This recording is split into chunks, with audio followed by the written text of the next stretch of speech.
ਅਸਾੜ ਤਪੰਦਾ ਤਿਸ ਲੱਗੈ, ਹਰ ਨਹਾ ਨ ਜਿਨਾ ਪਾਸ। ਜਗ ਜੀਵਨ ਪੁਰਖ ਤਿਆਗ ਕੈ, ਮਾਨਸ ਸੰਧੀ ਆਸ। ਦੁਐ ਭਾਏ ਵਿਗੁਚੀਐ, ਗਲ ਪਈਸ ਜਮ ਕੀ ਫਾਸ। ਜਿਹਾ ਬੀਜੈ ਸੋ ਲੁਣੈ, ਮੱਥੈ ਜੋ ਲਿਖਿਆ ਸੋ। ਰਹਿਣ ਵਿਹਾਣੀ ਪਛੁਤਾਣੀ, ਉਠ ਚੱਲੀ ਗਈ ਨਿਰਾਸ। ਜਿਨ ਕੋ ਸਾਧੂ ਭੇਟੀਐ, ਸੋ ਦਰਗਾਹ ਹੋਏ ਖਲਾਸ। ਕਰ ਕਿਰਪਾ ਪ੍ਰਭ ਆਪਣੀ, ਤੇਰੇ ਦਰਸ਼ਨ ਹੋਏ ਪਿਆਸ। ਪ੍ਰਭ ਤੁਧ ਬਿਨ ਦੂਜਾ ਕੋ ਨਹੀਂ, ਨਾਨਕ ਕੀ ਅਰਦਾਸ। ਆਸਾੜ ਸੁਹੰਦਾ ਤਿਸ ਲੱਗੈ, ਜਿਸ ਮਨ ਹਰ ਚਰਨ ਨਿਵਾਸ। ਵਾਹਿਗੁਰੂ ਜੀ ਕਾ ਖਾਲਸਾ, ਵਾਹਿਗੁਰੂ ਜੀ ਕੀ ਫਤਿਹ। ਗੁਰੂ ਪਿਆਰੀ ਸਾਧ ਸੰਗਤ ਜੀ, ਸ਼ਹੀਦਾਂ ਦੇ ਸਰਤਾਜ ਗੁਰੂ ਪੰਜਵੇਂ ਪਾਤਸ਼ਾਹ ਗੁਰੂ ਅਰਜਨ ਸਾਹਿਬ ਮਹਾਰਾਜ ਜੀ ਦੀ ਰਸਨਾ ਤੋਂ ਉਚਾਰਨ ਕੀਤੀ ਹੋਈ ਬਾਣੀ 12 ਮਹਾ ਜੋ ਰਾਗ ਮਾਝ ਦੇ ਵਿੱਚ ਹੈ, ਜਿਸ ਦੀ ਆਪਾਂ ਲੜੀਵਾਰ ਵਿਚਾਰ ਸਾਂਝੀ ਕਰਦੇ ਆ ਰਹੇ ਹਾਂ। ਤੇ ਇਸ ਲੜੀ ਦੇ ਤਹਿਤ ਅੱਜ ਆਪਾਂ 12 ਮਹਾ ਬਾਣੀ ਦਾ 5 ਨੰਬਰ ਸ਼ਬਦ ਜਿਸ ਦਾ ਪਾਠ ਸਰਵਣ ਕੀਤਾ ਹੈ। 134 ਨੰਬਰ ਅੰਕ 'ਤੇ ਇਹ ਸ਼ਬਦ ਸੁਭਾਈਮਾਨ ਹੈ। ਗੁਰਦੇਵ ਜੀ ਨੇ ਇਸ ਪਾਵਨ ਸ਼ਬਦ ਵਿੱਚ ਅਸਾੜ ਮਹੀਨੇ ਦੀ ਵਰਤੋਂ ਕਰਦਿਆਂ ਹੋਇਆਂ, ਅਸਾੜ ਸ਼ਬਦ ਦੀ ਵਰਤੋਂ ਕਰਦਿਆਂ ਹੋਇਆਂ ਜੋ ਸੰਦੇਸ਼ ਉਪਦੇਸ਼ ਬਖਸ਼ਿਸ਼ ਕੀਤਾ ਹੈ ਕਿ ਇਹ ਮਨੁੱਖ ਦਾ ਜੀਵਨ ਖੂਬਸੂਰਤ ਬਣੇਗਾ, ਜ਼ਿੰਦਗੀ ਵਧੀਆ ਬਣੇਗੀ ਜਦੋਂ ਇਹਦੇ ਜੀਵਨ ਦੇ ਵਿੱਚ ਉਹ ਰੱਬੀ ਗੁਣ, ਉਸ ਮਾਲਕ ਦੇ ਹੁਕਮ 'ਚ ਤੁਰਨ ਦੀ ਇਸ ਨੂੰ ਜਾਚ ਆਏਗੀ। ਸਾਹਿਬ ਨੇ ਬਹੁਤ ਪਿਆਰਾ ਬਚਨ ਕੀਤਾ ਹੈ, ਪ੍ਰਭ ਤੁਧ ਬਿਨ ਦੂਜਾ ਕੋਈ ਨਹੀਂ। ਹੇ ਪ੍ਰਭੂ, ਹੇ ਪ੍ਰਮਾਤਮਾ, ਹੇ ਅਕਾਲ ਪੁਰਖ, ਤੁਹਾਡੇ ਤੋਂ ਬਿਨਾਂ ਕੋਈ ਦੂਜਾ ਨਹੀਂ ਹੈ ਜਿਹੜਾ ਮਨੁੱਖਤਾ ਦੇ ਤਪ ਰਹੇ ਹਿਰਦੇ ਨੂੰ ਠੰਡਾ ਕਰ ਸਕੇ। ਬਾਕੀ ਬਾਹਰੀ ਤੌਰ 'ਤੇ ਸਰੀਰ ਨੂੰ ਸੁੱਖ ਦੇਣ ਵਾਲੀਆਂ ਸਹੂਲਤਾਂ ਮਨੁੱਖ ਸਮੇਂ ਸਮੇਂ 'ਤੇ ਆਪਣੇ ਉਦਮ ਦੁਆਰਾ ਪ੍ਰਾਪਤ ਕਰ ਲੈਂਦਾ ਹੈ, ਪਰ ਅੰਦਰ ਦੀ ਕਲਪਨਾ, ਅੰਦਰ ਦੀ ਅਸ਼ਾਂਤੀ, ਅੰਦਰ ਦਾ ਜੋ ਰੋਲ ਘਚੋਲਾ ਪਿਆ ਹੋਇਆ ਹੈ, ਉਸ ਹਿਰਦੇ ਨੂੰ ਜਿਹੜਾ ਤਪ ਰਿਹਾ ਹਿਰਦਾ ਹੈ ਉਹਨੂੰ ਠੰਡਾ ਸ਼ਾਂਤ ਕਰਨਾ, ਹੇ ਮਹਾਰਾਜ, ਇਹ ਸਿਰਫ ਤੁਹਾਡੇ ਹੁਕਮ ਵਿੱਚ, ਤੁਹਾਡੇ ਨਾਮ ਨਾਲ ਜੁੜ ਕੇ, ਤੁਹਾਡੀ ਸਿੱਖਿਆ ਨਾਲ ਜੁੜ ਕੇ ਕੀਤਾ ਜਾ ਸਕਦਾ ਹੈ। ਹਜ਼ੂਰ ਫਰਮਾਉਂਦੇ ਨੇ, ਪ੍ਰਭ ਤੁਧ ਬਿਨ ਦੂਜਾ ਕੋ ਨਹੀਂ। ਹੇ ਪ੍ਰਭੂ, ਤੁਹਾਡੇ ਤੋਂ ਬਿਨਾਂ ਦੂਜਾ ਕੋਈ ਨਹੀਂ ਹੈ। ਨਾਨਕ ਕੀ ਅਰਦਾਸ, ਨਾਨਕ ਦੀ ਇਹ ਅਰਦਾਸ ਹੈ, ਨਾਨਕ ਦੀ ਇਹ ਅਰਜ਼ੋਈ ਹੈ। ਅਸਾੜ ਸ਼ਬਦ ਦੁਆਰਾ ਅਸਾੜ ਮਹੀਨੇ ਦਾ ਨਾਂ ਵਰਤ ਕੇ ਗੁਰਦੇਵ ਜੀ ਇਹ ਸਿੱਖਿਆ ਦੇ ਰਹੇ ਨੇ। ਅਸਾੜ ਸੁਹੰਦਾ ਤਿਸ ਲੱਗੈ। ਇਹ ਗੱਲ ਮੈਂ ਬਾਰ-ਬਾਰ ਤਾਂ ਦੁਹਰਾ ਰਿਹਾ ਵੀ ਇੱਥੇ ਮਹਾਰਾਜ ਇਹ ਨਹੀਂ ਕਹਿੰਦੇ ਵੀ ਅਸਾੜ ਦਾ ਮਹੀਨਾ ਤਪਦਾ ਹੋਇਆ ਉਹਨਾਂ ਨੂੰ ਸਹੀ ਲੱਗਦਾ ਹੈ ਜਿਨ੍ਹਾਂ ਦੇ ਹਿਰਦੇ ਵਿੱਚ ਪਰਮੇਸ਼ਰ ਦਾ ਨਾਮ ਹੈ। ਇੱਥੇ ਗੱਲ ਅਸਾੜ ਦੇ ਮਹੀਨੇ ਦੀ ਨਹੀਂ ਹੋ ਰਹੀ, ਕਿਉਂਕਿ ਜੇ ਆਪਾਂ ਇੱਦਾਂ ਕਹਾਂਗੇ ਵੀ ਹਾੜ ਦਾ ਮਹੀਨਾ ਤਪਦਾ ਹੈ, ਜੇ ਆਪਾਂ ਇਸ ਲਹਿਜੇ ਨਾਲ ਵੇਖਾਂਗੇ ਤਾਂ ਫਿਰ ਆਪਾਂ ਕਹਿੰਦੇ ਬਾਣੀ ਸਾਰੀ ਮਾਨਵਤਾ ਵਾਸਤੇ ਹੈ। ਤੇ ਫਿਰ ਕੁਝ ਕੰਟਰੀਆਂ ਐਸੀਆਂ ਹੈਗੀਆਂ ਨੇ, ਜਿਵੇਂ ਮੰਨ ਲਓ ਆਪਾਂ ਭਾਰਤ ਦੇਸ਼ ਦੀ ਗੱਲ ਕਰੀਏ, ਇੱਥੇ ਹਾੜ ਦੇ ਮਹੀਨੇ 'ਚ ਗਰਮੀ ਪੈਂਦੀ ਹੈ, ਪਰ ਬਹੁਤ ਐਸੇ ਦੇਸ਼ ਹੈਗੇ ਨੇ ਜਿਨ੍ਹਾਂ ਵਿੱਚ ਆਪਾਂ ਜੇ ਆਸਟ੍ਰੇਲੀਆ ਦੀ ਗੱਲ ਕਰੀਏ, ਨਿਊਜ਼ੀਲੈਂਡ ਦੀ ਗੱਲ ਕਰੀਏ, ਇਹ ਉਹ ਕੰਟਰੀਆਂ ਨੇ ਜਦੋਂ ਇੱਧਰ ਅੱਤ ਦੀ ਗਰਮੀ ਹੁੰਦੀ ਹੈ ਅਤੇ ਉੱਧਰ ਅੱਤ ਦੀ ਸਰਦੀ ਹੁੰਦੀ ਹੈ। ਅਜੇ ਕੈਨੇਡਾ ਦੀ ਗੱਲ ਕਰੀਏ ਅਤੇ ਅਮਰੀਕਾ ਦੀ ਗੱਲ ਕਰੀਏ, ਇਹਨਾਂ ਦੇਸ਼ਾਂ ਵਿੱਚ ਅਜੇ ਮੌਸਮ ਬਹੁਤ ਇਲਾਕੇ ਐਸੇ ਨੇ ਜਿਨ੍ਹਾਂ ਦਾ ਮੌਸਮ ਪੰਜਾਬ ਨਾਲ ਰਲਦਾ। ਜਿਵੇਂ ਕੈਲੀਫੋਰਨੀਆ ਦਾ ਜਿਹੜਾ ਵੈਦਰ ਹੈ, ਮੌਸਮ ਹੈ, ਉਹ ਪੰਜਾਬ ਨਾਲ ਬਹੁਤ ਮੇਲ ਖਾਂਦਾ ਹੈ। ਪਰ ਬਾਕੀ ਕੰਟਰੀਆਂ ਜਿਹੜੀਆਂ ਨੇ ਉਹਨਾਂ ਦਾ ਮੌਸਮ ਇੱਦਾਂ ਨਹੀਂ ਹੈ। ਉੱਥੇ ਜਿਵੇਂ ਇੱਥੇ ਹਾੜ ਦੇ ਮਹੀਨੇ 'ਚ ਅੱਤ ਦੀ ਗਰਮੀ ਆਪਾਂ ਕਹਿ ਸਕਦੇ ਹਾਂ, ਅਤੇ ਉੱਥੇ ਹਾੜ ਦੇ ਮਹੀਨੇ 'ਚ ਪੂਰੀ ਠੰਡ ਹੁੰਦੀ ਹੈ। ਇੱਧਰ ਜਨਵਰੀ ਦਸੰਬਰ ਦੇ ਮਹੀਨੇ ਵਿੱਚ ਆਪਾਂ ਪੂਰਾ ਸਰਦੀ ਵਾਲਾ ਮੌਸਮ ਹੁੰਦਾ ਹੈ, ਉੱਧਰ ਗਰਮੀਆਂ ਹੁੰਦੀਆਂ ਨੇ ਆਸਟ੍ਰੇਲੀਆ ਨਿਊਜ਼ੀਲੈਂਡ ਦੀ ਕੰਟਰੀ ਵਿੱਚ। ਤਾਂ ਖੈਰ ਇਹ ਆਪਾਂ ਕਹਿੰਦੇ ਬਾਣੀ ਸਾਰੀ ਮਾਨਵਤਾ ਵਾਸਤੇ ਹੈ। ਤੋ ਇੱਥੇ ਗੁਰਦੇਵ ਜੀ ਬਹੁਤ ਪਿਆਰਾ ਬਚਨ ਕਰ ਰਹੇ ਨੇ ਅਸਾੜ ਮਹੀਨੇ ਯਾਨੀ ਕਿ ਹਾੜ ਮਹੀਨੇ ਦਾ ਨਾਂ ਲੈ ਕੇ, ਅਤੇ ਗੁਰਦੇਵ ਜੀ ਕਹਿੰਦੇ ਨੇ ਸੁਹੰਦਾ ਤਿਸ ਲੱਗੇ। ਸੋਹਣਾ ਸੋਹਣਾ ਕੀ? ਇਹ ਜੀਵਨ ਸੋਹਣਾ ਤਾਂ ਲੱਗੇਗਾ, ਕਹਿੰਦੇ ਕਿ ਜਿਸ ਮਨ ਹਰ ਚਰਨ ਨਿਵਾਸ। ਇੱਥੇ ਮਨ ਸ਼ਬਦ ਵਰਤੇ, ਮਨ ਦੇ ਨੰਨੇ ਨੂੰ ਸਹਿਰੀ ਹੈ। ਜਿਹੜੇ ਮਨ ਵਿੱਚ ਹਰ ਚਰਨ ਕੀ ਹੈ? ਸਿੱਖਿਆ ਉਪਦੇਸ਼। ਵੇਖੋ ਜਦੋਂ ਆਪਾਂ ਗੱਲ ਕਰਦੇ ਹਾਂ ਵੀ ਪ੍ਰਮਾਤਮਾ ਨਿਰਆਕਾਰ ਹੈ, ਉਹ ਆਕਾਰ ਤੋਂ ਰਹਿਤ। ਹੁਣ ਜਿਹੜਾ ਹੈ ਆਕਾਰ ਤੋਂ ਰਹਿਤ, ਉਹਦੇ ਚਰਨ ਕਿਹੜੇ ਹੋਣਗੇ? ਫਿਰ ਜਦੋਂ ਆਪਾਂ ਉਹਨੂੰ ਆਕਾਰ ਤੋਂ ਰਹਿਤ ਕਹਿੰਦੇ ਹਾਂ, ਫਿਰ ਗੁਰੂ ਸਾਹਿਬ ਨੇ ਇਹ ਵੀ ਬਾਣੀ 'ਚ ਆਖਿਆ ਵੀ ਸਹਿਸ ਤਵ ਨੈਣ ਨਨ ਨੈਣ ਹੈ ਤੋਹੇ ਕੋ, ਸਹਿਸ ਪਦ ਬਿਮਲ ਨਨ ਇੱਕ ਪਦ ਗੰਧ ਬਿਨ। ਵੀ ਜਾਨੀ ਕਿ ਹਜ਼ਾਰਾਂ ਪੈਰ ਉਹਦੇ ਨੇ, ਉਹਦਾ ਇੱਕ ਵੀ ਪੈਰ ਨਹੀਂ। ਸਰਗੁਣ ਹੋਣ ਕਰਕੇ ਸਾਰੇ ਹੀ ਪੈਰ ਉਹਦੇ ਨੇ, ਨਿਰਗੁਣ ਹੋਣ ਕਰਕੇ ਉਹਦਾ ਇੱਕ ਵੀ ਪੈਰ ਨਹੀਂ ਹੈ। ਤੋ ਇਹ ਗੱਲ ਦਾ ਖਿਆਲ ਰੱਖਣਾ ਸਾਧ ਸੰਗਤ, ਜਿਹੜੀ ਗੱਲ ਗੁਰਦੇਵ ਜੀ ਨੇ ਇੱਥੇ ਕਹੀ ਹੈ ਕਿ ਉਸ ਪਰਮੇਸ਼ਰ ਦੇ ਚਰਨ ਕੀ ਹੈ? ਹਿਰਦੇ ਚਰਨ ਸ਼ਬਦ ਸਤਿਗੁਰੂ ਕੋ, ਜਾਂ ਜਨ ਕੇ ਚਰਨ ਵਸੈ ਮੇਰੇ ਹੀ ਹਰੈ। ਹੁਣ ਜਿਹੜੇ ਮਨ ਵਿੱਚ ਵਸਣੇ ਨੇ ਉਹ ਸਰੀਰ ਵਾਲੇ, ਆ ਜਿਹੜੇ ਹੱਡ ਵਾਲੇ ਚੰਮ ਵਾਲੇ, ਇਹ ਚਰਨਾਂ ਦੀ ਗੱਲ ਥੋੜ੍ਹਾ ਹੋ ਰਹੀ ਹੈ ਬਾਣੀ 'ਚ। ਜਦੋਂ ਚਰਨ ਸਾਧ ਕੇ ਧੋਏ ਧੋਏ ਪੀਓ ਸ਼ਬਦ ਵੀ ਆਉਂਦਾ ਹੈ, ਉੱਥੇ ਸਾਧ ਦਾ ਅਰਥ ਹੈ ਗੁਰੂ ਸ਼ਬਦ ਸਤਿਗੁਰੂ, ਅਤੇ ਉਹਦੇ ਚਰਨ ਕੀ ਹੈ? ਉਹਦੀ ਸਿੱਖਿਆ। ਅਤੇ ਸਿੱਖਿਆ ਪੀਣ ਦਾ ਅਰਥ ਕੀ ਹੈ? ਹੁਣ ਆਪਾਂ ਸਿੱਖਿਆ ਪੀ ਰਹੇ ਹਾਂ, ਕੰਨਾਂ ਰਾਹੀਂ ਸਾਡੇ ਅੰਦਰ ਸਿੱਖਿਆ ਜਾ ਰਹੀ ਹੈ। ਚਰਨ ਸਾਧ ਕੇ ਧੋਏ ਧੋਏ ਪੀਓ। ਅਤੇ ਜੇ ਕੋਈ ਇੱਕ ਅੱਧੀ ਗੱਲ ਸਾਡੇ ਮਨ ਨੂੰ ਸਹੀ ਲੱਗ ਗਈ, ਅਸੀਂ ਆਪਣੀ ਜ਼ਿੰਦਗੀ 'ਚ ਉਹਦਾ ਉੱਤੇ ਅਮਲ ਕਰ ਲਿਆ, ਅਤੇ ਇਹਨੂੰ ਕਿਹਾ ਚਰਨ ਸਾਧ ਕੇ ਧੋਏ ਧੋਏ ਪੀਓ, ਅਰਪ ਸਾਧ ਕੋ ਆਪਣਾ ਜੀਓ।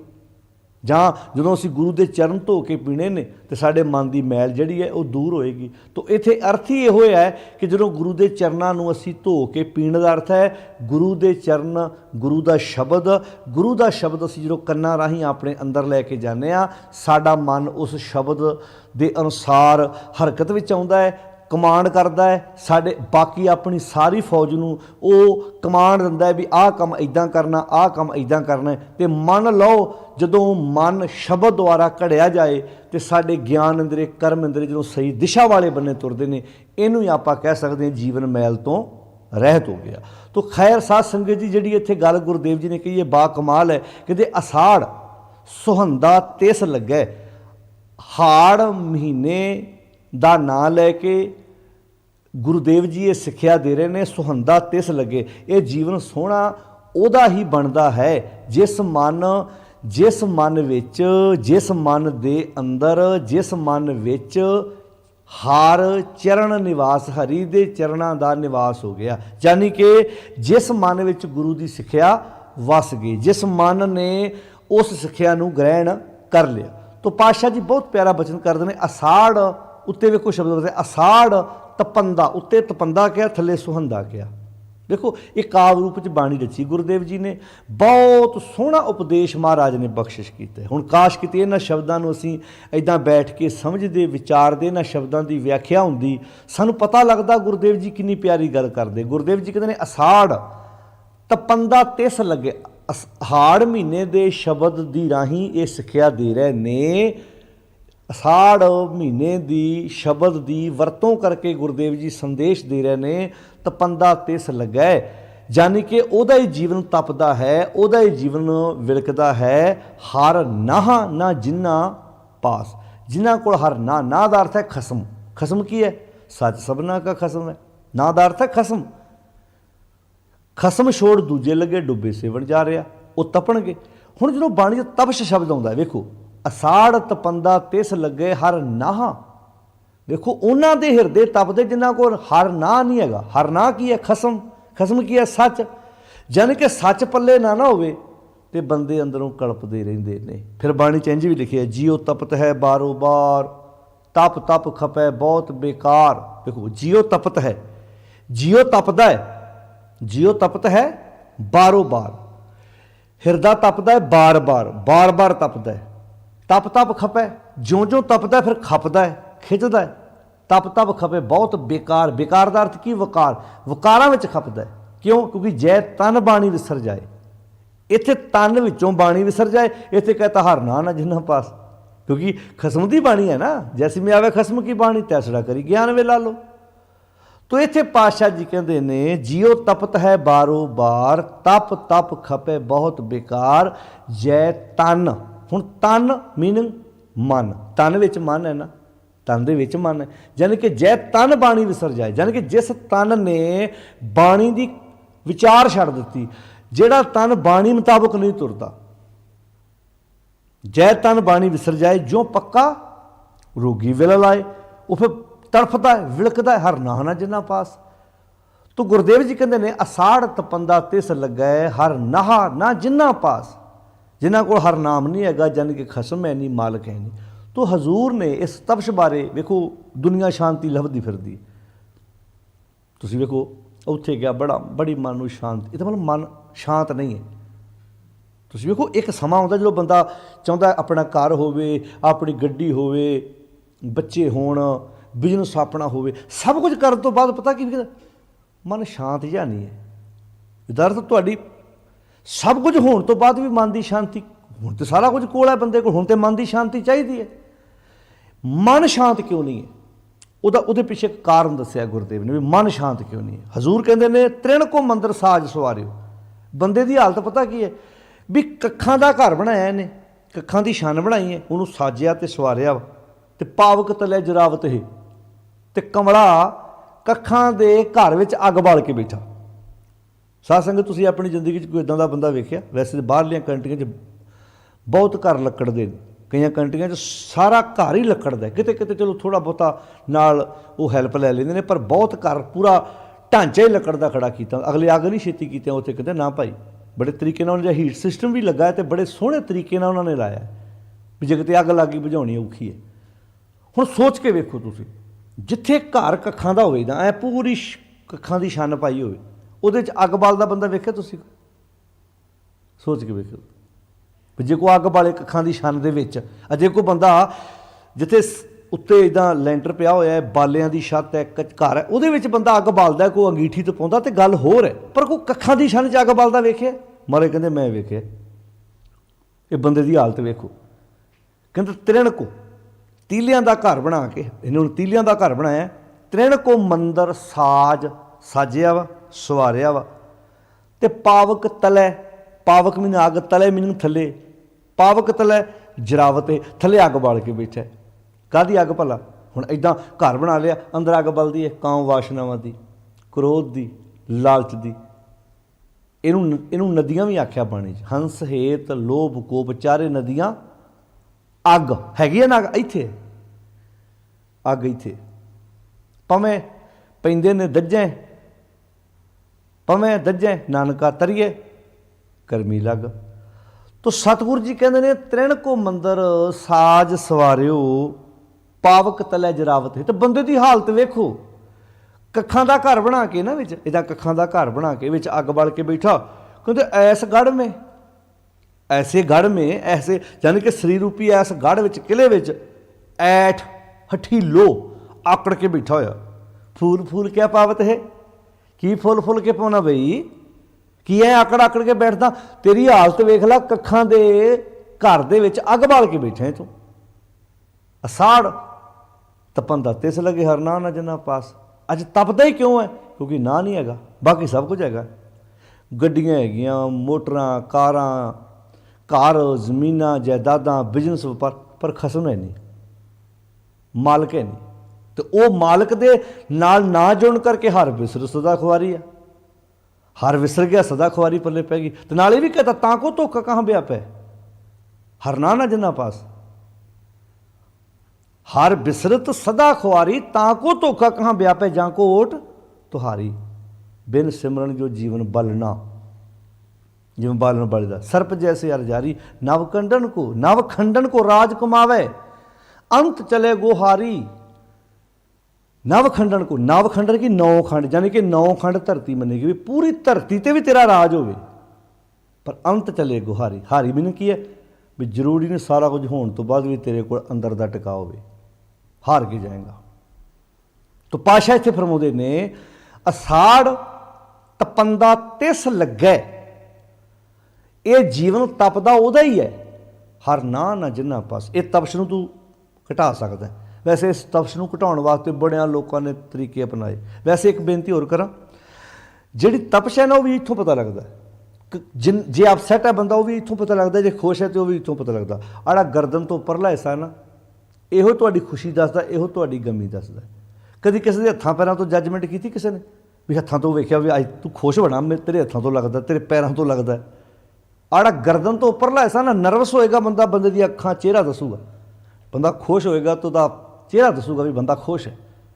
आड़ा गर्दन तो उपरला हिस्सा है ना, इतों ही खुशी का पता लगता। इधर नहीं कहते अज बड़ा खिड़िया पिया है, उन्हें की वेख्या चेहरा, अज बड़ा उदास जिहा है तू।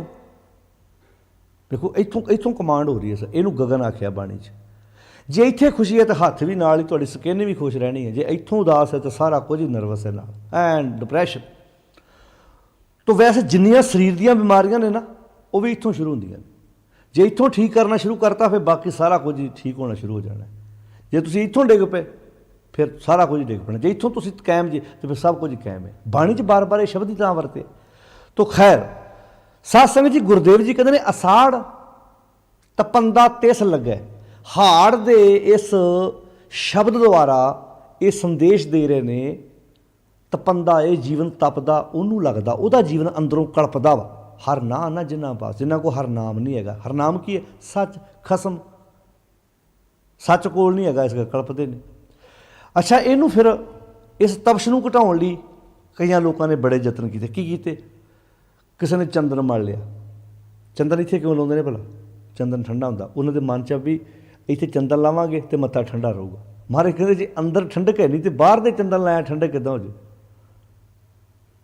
सोच के वेखो। जे किते इदां बंदे दे अंदर दी तपश, माफ़ करना मैं हाथ जोड़ के पहला माफ़ी मंगना, जे किते बंदे दे अंदर दी तपश ठंडियां चीज़ां खाण नाल घटदी होवे ना, तो जिन्हां दीयां सस्सां बहुत कल्पदियां ने, नौहां तो रोज़ ही आइसक्रीम 2-3 वारी खवा दिया करन भावें शुगर वधी जाए। तो जिन्हां दीयां नौहां कल्पदियां ने, भावें सੱਸ दे पैसे लगन, पति नूं कवे, अपने बेटे नूं कवे बेटा आउण लगे ना आइसक्रीमां 2-3 ले नौह नूं खवाउणियां, ये बहुत गर्म है, कल्पदी बड़ी है। ਜਾਂ जिन्हां दे हसबैंड, माफ़ करना जे इदां हुंदा होवे ते फिर तो लोग बर्फ के कोल, फिर तो लोग बर्फ दीयां सिल्लियां, फिर तो घर में ठंडियां चीज़ां रख रख के ना ना ना ना ना, इहदे नाल कोई मतलब नहीं। बाहर दीयां ठंडियां ते जिन्हां कंट्रियां 6-6 2-2 3-3 फुट स्नो पै जाती है, वो तो फिर लोग ठंडे रहन, क्योंकि बाहर तो ठंड बड़ी है। बाहर की ठंडक नाल बाहर दे टिक्के लाया, अंदर ठंडा नहीं होना इत्थे, क्योंकि अंदर कल्पया क्यों पिया भी अंदर तू कखां की छन बना के अंदर ते अग बाल के बैठे। तू अग कादी बाली है? काम वासना की अग कादी बाली है? लालच की अग कादी बाली है? क्रोध की अग कादी बाली है? मैं मेरी अग बली पी, हाय ओ अगे लंघ गया मैं पिछे रह गया, हाय वो ज़्यादा कमाई करके मैं मेरे को घट है, हाय वो नंबर ज़्यादा मेरे घट आ गए। तो गुरुदेव पिता महाराज इत्थे कितना प्यारा शब्द वरत रहे, असाड़ तपंदा तिस लगे, हर ना जिन्ना पास। तो गुरुदेव जी कहते चंदन, जिन्ने मर्जी चंदन के टिक्के लाई जा। चंदन लाउंदे सी ना इदां मत्थे ते, तुसीं अज भी वेखो कई इदां मत्थे ते टिक्का लाउंदे ने। चंदन, चंद, चंद चंद्रमा, चंद्रमा की रात ठंडी मनी गई। चंदन, चंद, ना सरद रुत ना सर्दी, तिन्ने गल्लां आ गई। चंदन, चंद, ना सरद रुत। मूल, मूल कहते उक्का ही, जिवें कहते मूलों ही गया बंदा, इत्थे उक्का ही गया, मूल उक्का ही ना मिट ही कां। 1-2% भी जो मिटती होंगी ना, फिर इदा मूल शब्द नहीं सी वरतना। मूल इदा कहते ये मूलों ही गया, ये मुढ़ों ही गया, इदा नहीं कहते बंदे नूं। इत्थे मारे कहते मूल उक्का ही भी चंदन, चंद्रमा की चाननी रात ते सर्दी की रुत, तिन्ने बंदे दे अंदर की तपश नूं घटा नहीं सकते। है इहो जिहा उपदेश किसी को? ਜਿਹੜਾ ਮੇਰੇ ਸਤਿਗੁਰ ਨੇ ਸਾਨੂੰ ਦਿੱਤਾ। ਭੱਜ ਲਾ ਜਿੱਥੇ ਭੱਜਣੇ। ਕੰਟਰੀ ਬਦਲ ਲਾ, ਦੇਸ਼ ਬਦਲ ਲਾ, ਭੇਸ ਬਦਲ ਲਾ, ਪਹਿਰਾਵਾ ਬਦਲ ਲਾ, ਕਰੰਸੀ ਬਦਲ ਲਾ। ਤੈਨੂੰ ਲੱਗਦਾ ਰੁਪਈਆ ਛੋਟਾ, ਇੱਥੇ ਗਾਂਧੀ ਦੀ ਫੋਟੋ ਆ, ਪਾਉਂਡ ਚਲ ਜਾ,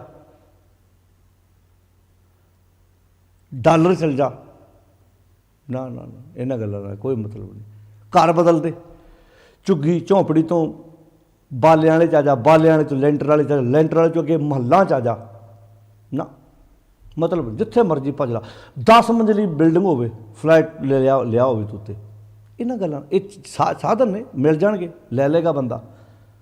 ਪਰ ਅੰਦਰ ਦੀ ਤਪਸ਼ ਘਟਾਉਣ ਵਿੱਚ ਇਹਨਾਂ ਦਾ ਕੋਈ ਰੋਲ ਨਹੀਂ ਹੈ। ਗੁਰਦੇਵ ਜੀ ਬਖਸ਼ਿਸ਼ ਕਰਦੇ ਨੇ, ਚੰਦਨ ਚੰਦ ਨਾ ਸਰਦ ਰੁੱਤ, ਮੂਲ ਨਾ ਮਿਟਹਿ ਕਾਮ, ਸੀਤਲ ਥੀਵੈ ਨਾਨਕਾ। ਸੀਤਲ ਠੰਡਾ, ਠੰਡਾ ਅਸਾੜ ਸੁਹੰਦਾ ਤਿਸ ਲਗੇ, ਉਹ ਠੰਡੇ ਰਹਿੰਦੇ ਨੇ ਜਿਸ ਮਨ ਹਰ ਚਰਨ ਨਿਵਾਸ। ਪਾਸ਼ਾ ਕਹਿੰਦੇ ਨੇ ਸੀਤਲ ਥੀਵੈ ਨਾਨਕਾ, ਕਦੋਂ? ਜਪੰਦੜੋ ਹਰ ਨਾਮ, ਹਰ ਨਾਂ ਨਾ ਜਿਨਾ ਪਾਸ। ਅੱਛਾ, ਲੋਕ ਇਹ ਜਿਹੜੀ ਤਪਸ਼ ਘਟਾਉਣ ਲਈ ਨਾ ਫਿਰ ਕਿੱਥੇ ਕਿੱਥੇ ਜਾਂਦੇ ਆ? ਸੁਣਿਓ। ਮਹਾਰਾਜ ਕਹਿੰਦੇ ਨੇ ਜਗ ਜੀਵਨ ਪੁਰਖ ਤਿਆਗ ਕਹਿ।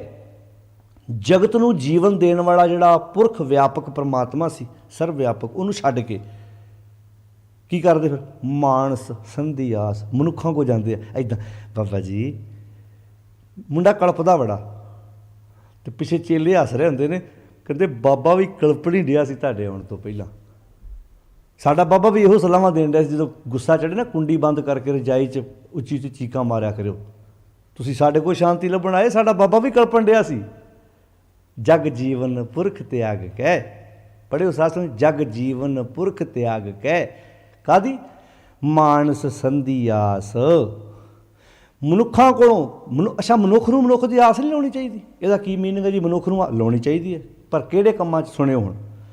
ਤੁਸੀਂ ਗੱਡੀ 'ਤੇ ਜਾ ਰਹੇ ਹਾਈਵੇ 'ਤੇ, ਤੁਹਾਡਾ ਇੱਕ ਟਾਇਰ ਪੈਂਚਰ ਹੋ ਗਿਆ, ਸਟੱਪਣੀ ਤੁਸੀਂ ਲਾ ਲਈ, ਇੱਕ ਜਿਹੜਾ ਤੁਹਾਡੇ ਕੋਲ ਸਪੇਅਰ ਸੀ ਸਟੱਪਣੀ ਸੀ, ਉਹ ਪੈਂਚਰ ਹੈ। ਹੁਣ ਤੁਸੀਂ ਟਾਇਰ ਚੇਂਜ ਕਰ ਲਿਆ, ਹੁਣ ਤੁਹਾਨੂੰ ਪੈਂਚਰ ਲਾਉਣ ਵਾਲਾ ਬੰਦਾ ਚਾਹੀਦਾ। ਅਕਸਰ ਦੇ ਕਿਸੇ ਬੰਦੇ ਨੇ ਪੈਂਚਰ ਲਾਉਣਾ, ਤੁਹਾਡੇ ਕੋਲ ਤਾਂ ਸਮਾਨ ਨਹੀਂ ਹੈ। ਕੀ ਤੁਹਾਨੂੰ ਉਹਦੀ ਆਸ ਨਹੀਂ ਲਾਉਣੀ ਚਾਹੀਦੀ ਬੰਦੇ ਦੀ, ਵੀ ਭਾਈ ਉਹ ਲਾ ਦੇਗਾ? ਤੁਸੀਂ ਕਿੰਨੀਆਂ ਦੁਕਾਨਾਂ ਲੰਘ ਰਹੇ ਜੇ, ਗਰੋਸਰੀ ਵਾਲੇ ਸਟੋਰ ਲੰਘੇ ਨੇ, ਫਰੂਟ ਵਾਲੇ ਲੰਘੇ ਨੇ, ਪਰ ਤੁਸੀਂ ਇਹ ਵੇਖ ਰਹੇ ਜੇ ਇਸ ਪੂਰੀ ਮਾਰਕੀਟ 'ਚ ਕੋਈ ਪੈਂਚਰ ਵਾਲੀ ਦੁਕਾਨ ਹੈ? ਕਿਉਂਕਿ ਤੁਹਾਨੂੰ ਪਤਾ ਹੈ ਵੀ ਜੇ ਗੱਡੀ ਦਾ ਟਾਇਰ ਪੈਂਚਰ ਨਾ ਲੱਗਾ ਤਾਂ ਸਾਡਾ ਜੇ ਸਫ਼ਰ 70-80 ਕਿਲੋਮੀਟਰ ਅੱਗੇ ਹੈ, ਅਸੀਂ ਦੂਰ ਜਾਣਾ ਹੈ। ਹੁਣ ਇੱਥੇ ਕੀ ਮਨੁੱਖ ਦੀ ਆਸ ਨਹੀਂ ਲਾਉਣੀ ਚਾਹੀਦੀ? ਹੈਗਾ ਤਾਂ ਮਨੁੱਖ ਹੀ ਹੈ ਪੈਂਚਰ ਲਾਉਣ ਵਾਲਾ। ਤੁਹਾਡਾ ਕੋਈ ਫੈਮਿਲੀ ਮੈਂਬਰ ਬਿਮਾਰ ਹੋਵੇ, ਤੁਸੀਂ ਜਾਓ ਹੌਸਪੀਟਲ, ਉੱਥੇ ਡਾਕਟਰ ਨਾ ਮਿਲੇ, ਹੈਗਾ ਤਾਂ ਮਨੁੱਖ ਹੀ ਹੈ। ਕਿ ਮਨੁੱਖ ਦੀ ਆਸ ਨਹੀਂ ਲਾਉਣੀ ਚਾਹੀਦੀ? ਲਾਉਣੀ ਚਾਹੀਦੀ ਹੈ, ਪਰ ਕਿਹੜੇ ਕੰਮ 'ਚ ਨਹੀਂ ਆਸ ਲਾਉਣੀ? ਆਹ ਵਿਸ਼ਾ ਜ਼ਰੂਰੀ ਹੈ। ਮਾਨਸ ਜਗ ਜੀਵਨ ਪੁਰਖ ਤਿਆਗ ਕੇ, ਮਾਨਸ ਸੰਧੀ ਆਸ। ਉਹ ਕਿਹੜਾ ਕੰਮ, ਜਿਸ ਕੰਮ 'ਚ ਹੁਣ ਤੁਸੀਂ ਸਕੂਲੇ ਗਏ, ਟੀਚਰ ਵੀ ਤਾਂ ਮਨੁੱਖ ਹੀ ਹੈ ਜਿਹੜੇ ਤੁਹਾਡੇ ਬੱਚੇ ਨੂੰ ਪੜ੍ਹਾਉਣਾ ਹੈ, ਭਾਵੇਂ ਉਹ ਨਰ ਹੈ, ਭਾਵੇਂ ਮਾਦਾ ਹੈ, ਭਾਵੇਂ ਔਰਤ ਹੈ, ਭਾਵੇਂ ਮਰਦ, ਹੈਗਾ ਤੇ ਇਨਸਾਨ ਹੀ ਹੈ ਨਾ। ਤੁਸੀਂ ਰੈਸਟੋਰੈਂਟ 'ਚ ਖਾਣਾ ਖਾਣ ਜਾਂਦੇ ਹੋ, ਉਹ ਵੀ ਤਾਂ ਇਨਸਾਨ ਬਣਾਉਂਦਾ ਹੈ। ਫਿਰ ਮਾਨਸ ਸੰਧੀ ਆਸ ਦਾ ਕੀ ਅਰਥ ਹੋਇਆ? ਬਸ ਆਹ ਚੇਤਾ ਰੱਖਿਓ। ਆਹ ਨੇ ਵਿਸ਼ੇ ਜਿਹੜੇ ਸਮਝਣ ਵਾਲੇ। ਵੀ ਹੁਣ ਬੰਦੇ ਤੋਂ ਬਿਨਾਂ ਤਾਂ ਸਰਦਾ ਹੀ ਨਹੀਂ, ਆਪਾਂ ਤੋਂ ਲੋੜ ਪੈਂਦੀ ਹੈ। ਹੁਣ ਮੰਨ ਲਓ ਖੇਤਾਂ 'ਚ ਕੰਮ ਕਰਨਾ ਹੈ, ਕਿਸਾਨ ਰੇਲਵੇ ਸਟੇਸ਼ਨਾਂ 'ਤੇ ਬੰਦੇ ਲੈਣ ਜਾਂਦੇ ਨੇ। ਅੱਜ ਨੂੰ ਝੋਨੇ ਦਾ ਸੀਜ਼ਨ ਆਉਂਦਾ ਹੈ, ਲਵਾਈ ਦਾ ਆਉਂਦਾ ਹੈ, ਕਟਾਈ ਦਾ ਆਉਂਦਾ ਹੈ, ਕਣਕ ਦਾ ਸੀਜ਼ਨ ਆਉਂਦਾ ਹੈ, ਕਿੱਦਾਂ ਬੰਦਿਆਂ ਦੇ ਮਗਰ ਤੁਰੇ ਫਿਰਦੇ ਨੇ। ਤੁਸੀਂ ਘਰ ਬਣਾਉਣਾ, ਤੁਸੀਂ ਇੱਦਾਂ ਕੋ ਸਾਨੂੰ ਨਹੀਂ ਮਨੁੱਖਾਂ ਦੀ ਆਸ ਭਾਈ। ਮਨੁੱਖਾਂ ਤੋਂ ਬਿਨਾਂ ਤੁਸੀਂ ਘਰ ਬਣਾ ਲਓਗੇ? ਨਾ ਡੇਰਾ ਬਣਨਾ ਹੈ, ਨਾ ਘਰ ਬਣਨਾ ਹੈ। ਤੁਹਾਡੀ ਜੁੱਤੀ ਟੁੱਟੀ ਹੋਣ ਤੇ ਮਨੁੱਖ ਤੋਂ ਬਿਨਾਂ ਤੇ ਉਹਨੂੰ ਟੰਕਾ ਨਹੀਂ ਲੱਗਣਾ। ਕੱਪੜੇ ਦੀ ਸਿਲਾਈ ਵੀ ਇਨਸਾਨ ਤੋਂ ਬਿਨਾਂ ਨਹੀਂ ਹੋਣੀ। ਬੜਾ ਕੁਝ ਹੈ। ਤੁਸੀਂ ਸਾਰਾ ਕੁਝ ਤੁਸੀਂ ਖਰੀਦ ਸਕਦੇ ਹੋ। ਸਰੀਆ ਸੀ, ਜੇ ਇੱਟ ਵੀ ਲੈਣ ਜਾਂਦੇ ਹੋ ਤਾਂ ਮਨੁੱਖ ਨੇ ਬਣਾਈ ਹੈ। ਜੇ ਸਰੀਆ ਸੀਮਿੰਟ ਉਹ ਵੀ ਇਨਸਾਨ ਵੇਚ ਰਿਹਾ, ਤਾਂ ਫਿਰ ਮਾਨਸ ਸੰਧੀ ਆਸ ਦਾ ਕੀ ਅਰਥ ਹੈ? ਧਿਆਨ ਨਾਲ ਸੁਣਿਓ। ਵਿਸ਼ਾ ਟੌਪਿਕ ਵੇਖੋ ਕੀ ਚੱਲ ਰਿਹਾ। ਅਸਾੜ ਤਪੰਦਾ ਤਿਸ ਲੱਗੈ, ਹਰ ਨਾਂ ਨਾ ਜਿਨਾ ਪਾਸ। ਜਿਹੜੀ ਅੰਦਰ ਦੀ ਤਪਸ਼ ਹੈ ਨਾ, ਅੰਦਰ ਦੀ ਤਪਸ਼ ਵਿੱਚ ਮਨੁੱਖ ਤੇਰੀ ਕੋਈ ਹੈਲਪ ਨਹੀਂ ਕਰ ਸਕਦਾ। ਉੱਥੇ ਤੈਨੂੰ ਹੈਲਪ ਆਪਣੀ ਆਪ ਕਰਨੀ ਪੈਣੀ। ਬਸ ਆਹ ਚੇਤਾ ਰੱਖਣਾ।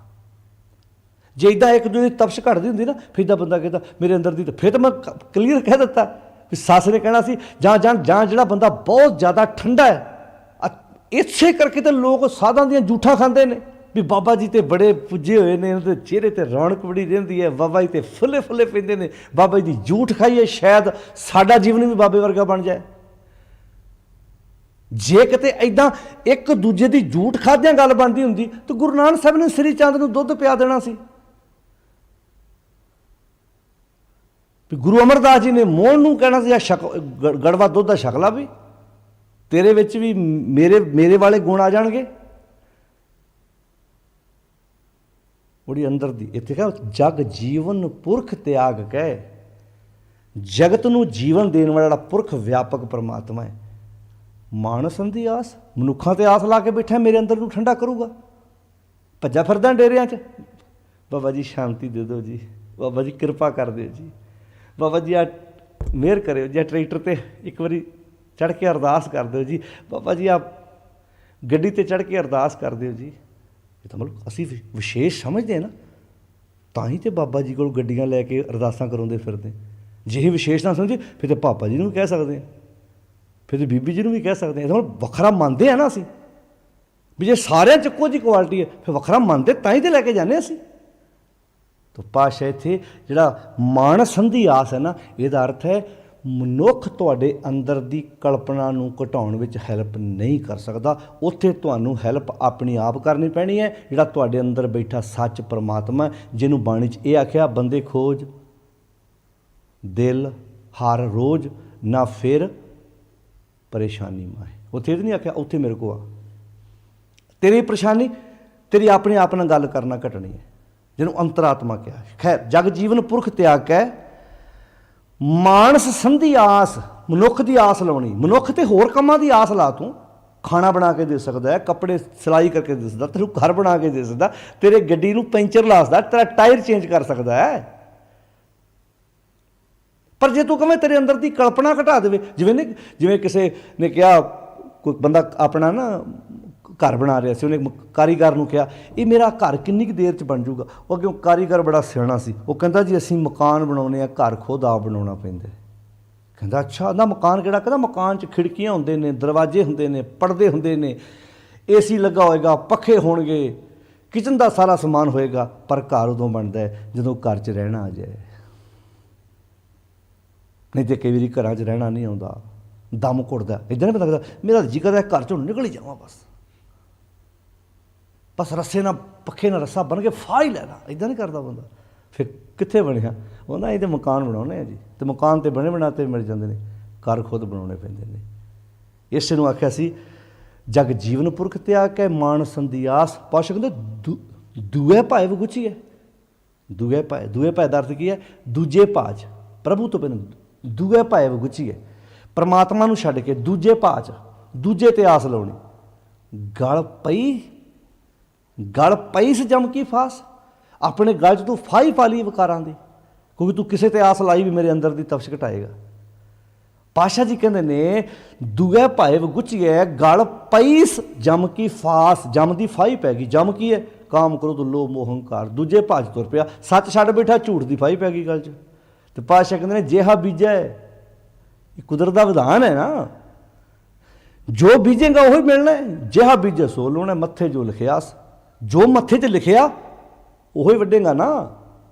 ਮੱਥੇ ਜੋ ਲਿਖਿਆ, ਜੇ ਇੱਥੇ ਡਾਕਟਰੀ ਲਿਖੀ ਹੈ ਤਾਂ 1-2 ਅੱਖਰ ਹੀ ਪਾਉਂਦਾ। ਇੱਦਾਂ ਸਵੇਰ ਦਾ ਡਾਕਟਰ ਨੇ 10 ਵਜੇ ਕਲੀਨਿਕ ਜਾਣ ਕੇ ਬਹਿਣਾ, 7 ਵਜੇ ਦੇ ਅਗਲੇ ਪਰਚੀਆਂ ਕਟਾ ਕੇ ਬੈਠੇ ਨੇ। ਕੋਈ 100 ਕਿਲੋਮੀਟਰ ਦੂਰ ਆਇਆ ਡਾਕਟਰ ਦੀ ਵੇਟ ਕਰ ਰਿਹਾ, ਕੋਈ ਰਾਤ ਦੇ ਵਿਚਾਰੇ ਆਣ ਕੇ ਲਾਗੇ ਕਿਸੇ ਗੁਰਦੁਆਰੇ ਕਮਰਾ ਲੈ ਕੇ ਰਹੇ ਨੇ, ਡਾਕਟਰ ਸਾਹਿਬ ਨੂੰ ਮਿਲਣਾ ਹੈਗਾ। ਤਾਂ ਇਨਸਾਨ ਹੀ ਹੈ ਨਾ ਡਾਕਟਰ।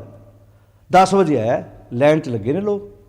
ਇੱਦਾਂ ਉਡੀਕ ਵਿਚਾਰੇ ਰਾਤ ਦੇ ਰਹੇ ਨੇ, ਉਡੀਕ ਵਿਚਾਰੇ ਸਵੇਰ ਦੇ ਰਹੇ ਨੇ। ਇੱਦਾਂ ਮਾੜੀ ਜਿਹੀ ਨਬਜ਼ ਵੇਖੀ ਉਹਨੇ, ਇਹਦਾ ਚੈੱਕ ਕੀਤਾ, ਪੇਪਰ ਦੇ ਹਿੱਕ 'ਤੇ 5-7 ਅੱਖਰ ਪਾਏ ਨੇ ਉਹਨੇ। ਮਿਲਣ ਦਾ 200 ਰੁਪਇਆ ਫੀਸ ਹੈ, 300 ਰੁਪਇਆ ਫੀਸ ਹੈ, 500 ਰੁਪਇਆ ਫੀਸ ਵੀ ਹੈਗੀ ਹੈ। ਮੈਡੀਸਨ ਕੋਈ ਨਹੀਂ ਦਿੱਤੀ, ਉਹ ਨਾਲ ਲਿਖਤਾ ਬਾਹਰ ਜਾ ਕੇ ਫਲਾਣੇ ਮੈਡੀਕਲ ਸਟੋਰ ਤੋਂ ਦਵਾਈ ਲੈ ਲਓ। ਆਪਾਂ ਕਹੋਗੇ ਲੈ ਹੈ 2 ਅੱਖਰ ਪਾਉਣ ਦੇ ਇੰਨੇ ਪੈਸੇ।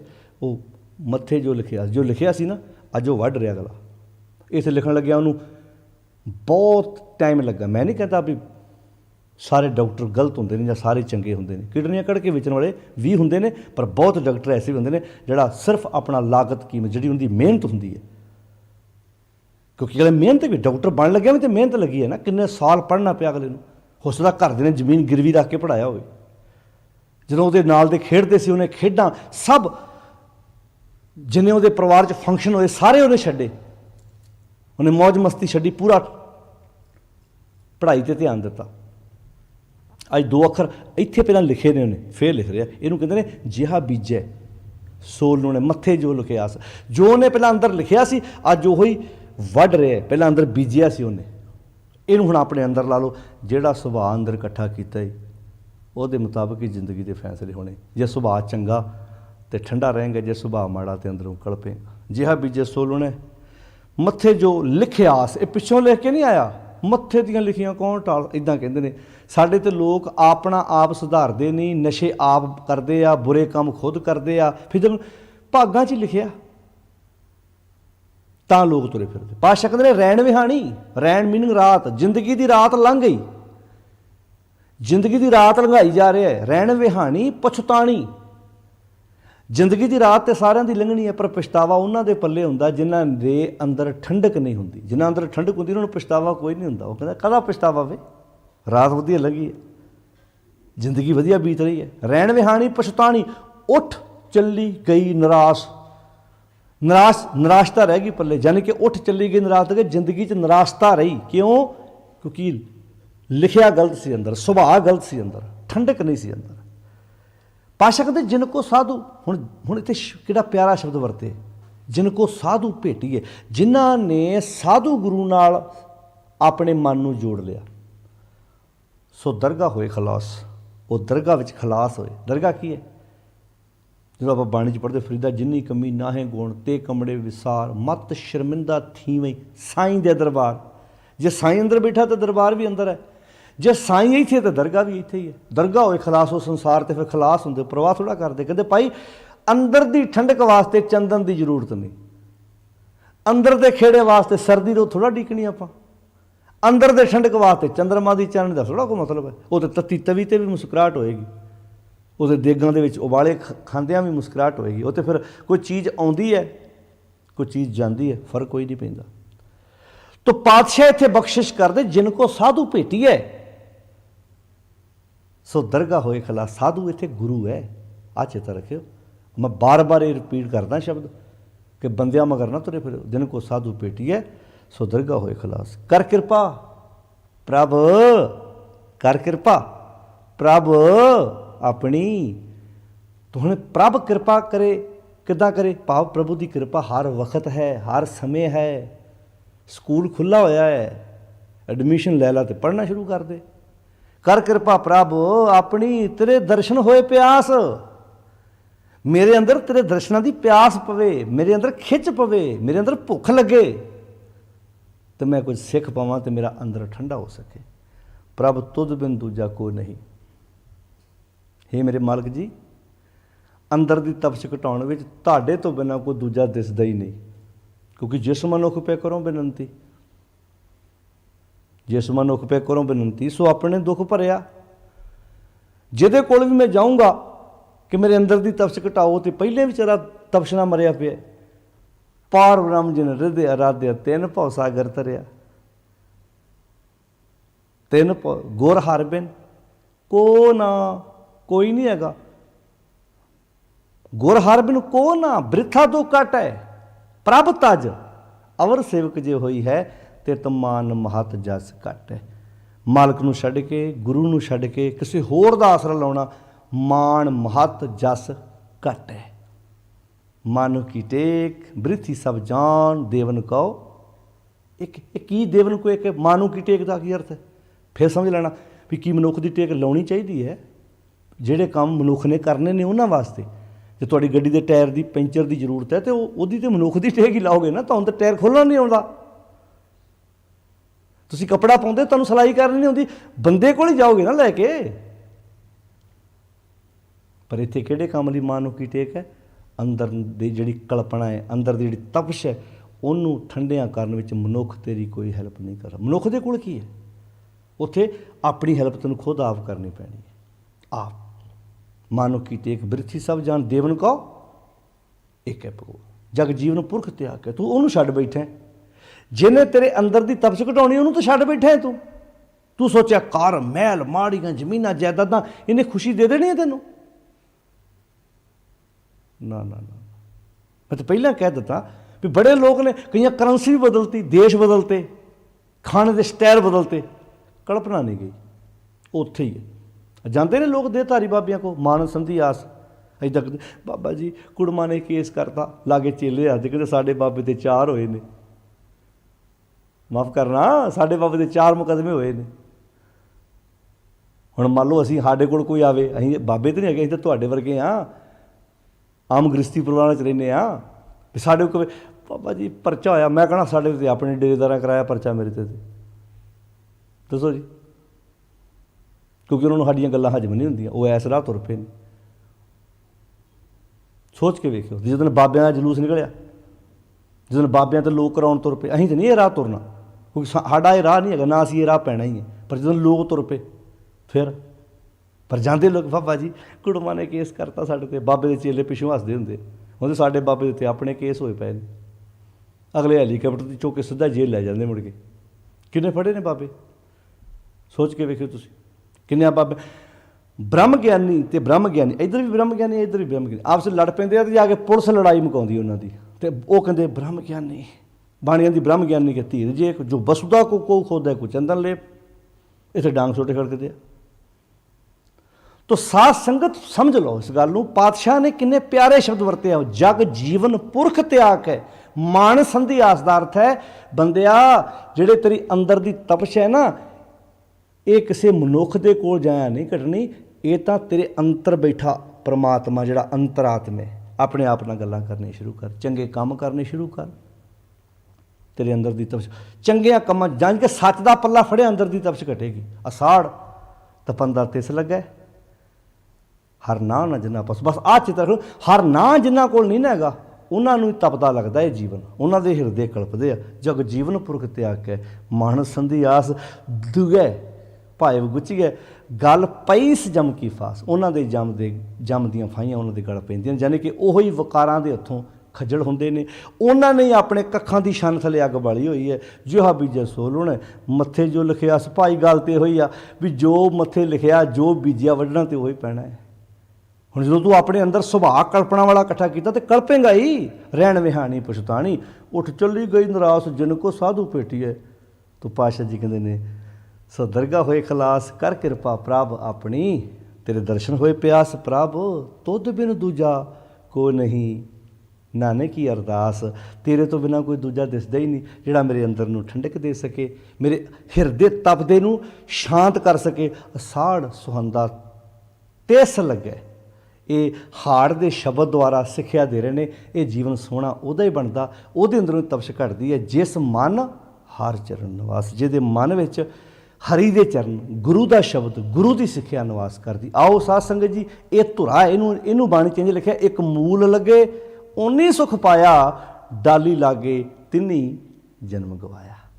ਬਸ ਜਿਉ ਤਪਤ ਹੈ ਬਾਰੋ ਬਾਰ, ਤਪ ਤਪ ਖਪੇ ਬਹੁਤ ਬੇਕਾਰ, ਜੈ ਤਨ ਬਾਣੀ ਵਿਸਰ ਜਾਏ, ਜੋ ਪੱਕਾ ਰੋਗੀ ਵੇਲਾ। ਤੋ ਅੰਦਰ ਦੀ ਜਿਹੜੀ ਤਪਸ਼ ਹੈ ਗੁਰੂ ਦੀ ਸਿੱਖਿਆ ਦੁਆਰਾ, ਗੁਰੂ ਦੇ ਸ਼ਬਦ ਦੁਆਰਾ, ਜਿਵੇਂ ਬਾਣੀ 'ਚ ਨਹੀਂ ਵਾਕ ਆਉਂਦਾ, ਕਲ ਤਾਤੀ ਠੰਡਾ ਹਰਨ, ਕਲੇਸ਼ਾਂ ਦਾ ਕਲੇਸ਼ ਬੰਦੇ ਦੇ ਅੰਦਰ ਨੂੰ ਤੱਤਾ ਕਰਦੇ ਆ, ਤੇ ਠੰਡਾ ਕਰਦਾ ਹਰੀ ਦਾ ਨਾਮ, ਤਪਸ਼ ਨੂੰ ਘਟਾਉਂਦਾ ਹੈ ਪਰਮੇਸ਼ਰ ਦਾ ਨਾਮ। ਉਹਦੀ ਸਿੱਖਿਆ ਜੀਵਨ 'ਚ ਲੈ ਕੇ ਆਈਏ, ਚੰਗੇ ਕੰਮ ਕਰਨ ਦੀ ਆਦਤ ਪਾਈਏ, ਜੀਵਨ ਖੂਬਸੂਰਤ ਬਣੇਗਾ। ਇਹ ਸੀ ਅੱਜ ਦਾ ਸ਼ਬਦ ਜੋ ਅਸਾੜ ਯਾਨੀ ਕਿ ਹਾੜ ਸ਼ਬਦ ਦੁਆਰਾ ਗੁਰਦੇਵ ਜੀ ਨੇ ਹਾੜ ਸ਼ਬਦ ਦੀ ਵਰਤੋਂ ਕਰਦਿਆਂ ਹੋਇਆਂ ਕਿੰਨਾ ਪਿਆਰਾ ਸੰਦੇਸ਼ ਮਾਲਕ ਨੇ ਦਿੱਤਾ ਹੈ। ਆਓ ਬੰਦਿਆਂ ਦੀਆਂ ਆਸਾਂ ਲਾ ਕੇ ਇਨਸਾਨਾਂ ਦੀਆਂ ਆਸਾਂ ਕਿਹੜੇ ਕੰਮ ਤੋਂ, ਅੰਦਰ ਦੀ ਸ਼ਾਂਤੀ, ਅੰਦਰ ਦੇ ਟਿਕਾ ਵਾਸਤੇ, ਕਿ ਮੈਨੂੰ ਕੋਈ ਉੱਥੋਂ ਸ਼ਾਂਤੀ ਮਿਲ ਜੂ, ਉੱਥੋਂ ਸ਼ਾਂਤੀ ਮਿਲ ਜੂਗੀ, ਉੱਥੋਂ ਨਾ ਕਿਤੇ ਟਿਕਾ ਨਹੀਂ ਹੈਗਾ। ਸ਼ਾਂਤੀ ਟਿਕਾ ਬੰਦਿਆ ਤੇਰੇ ਆਪਣੇ ਅੰਤਰਾਤਮੇ ਹੈ। ਗੁਰੂ ਦੀ ਸਿੱਖਿਆ, ਗੁਰੂ ਦਾ ਉਪਦੇਸ਼ ਜੀਵਨ 'ਚ ਲੈ ਕੇ ਆਈਏ, ਜੀਵਨ ਖੂਬਸੂਰਤ ਬਣਾਈਏ, ਕਿਉਂਕਿ ਬਾਣੀ 'ਚ ਕਹਿ ਦਿੱਤਾ ਗੁਰਦੇਵ ਨੇ, ਜਿਸ ਮਨੁੱਖ ਪੈ ਕਰੋ ਬੇਨੰਤੀ ਸੋ ਆਪਣੇ ਦੁੱਖ ਭਰਿਆ, ਪਾਰ ਬ੍ਰਹਮ ਜਿਨ ਹਿਰਦੇ ਅਰਾਧਿਆ, ਤਿੰਨ ਭਉ ਸਾਗਰ ਤਰਿਆ, ਗੁਰ ਹਰਬਿਨ ਕੋਈ ਨਹੀਂ ਹੈਗਾ, ਕੋ ਨਾ ਬਿਰਥਾ ਦੁੱਖ ਕਾਟੈ, ਪ੍ਰਭ ਤਜ ਅਵਰ ਸੇਵਕ ਜੇ ਹੋਈ ਹੈ, ਤਿਤ ਮਾਨ ਮਹਤ ਜਸ ਕਾਟੈ। ਆਪ ਬਾਣੀ ਪੜ੍ਹੋ, ਆਪ ਸਹਿਜ ਪਾਠ ਕਰੋ, ਭਾਵੇਂ ਇੱਕ ਸ਼ਬਦ, ਅੱਧਾ ਸ਼ਬਦ, ਮੈਂ ਕਹਿੰਦਾ ਇੱਕ ਪੰਕਤੀ ਰੋਜ਼ ਪੜ੍ਹ ਲਓ, पर विचार के पढ़ो साध संगत जी। सारिਆਂ ਦਾ ਧੰਨਵਾਦ। ਇਹਨੇ ਕੁ ਵਚਨ ਪ੍ਰਵਾਨ ਕਰਨੇ ਜੀ। ਅਦਬ ਸਤਿਕਾਰ ਨਾਲ ਫਤਿਹ ਬੁਲਾਓ, ਬੜੇ ਪਿਆਰ ਨਾਲ ਆਖੋ ਸਾਧ ਸੰਗਤ। ਵਾਹਿਗੁਰੂ ਜੀ ਕਾ ਖਾਲਸਾ, ਵਾਹਿਗੁਰੂ ਜੀ ਕੀ ਫਤਿਹ।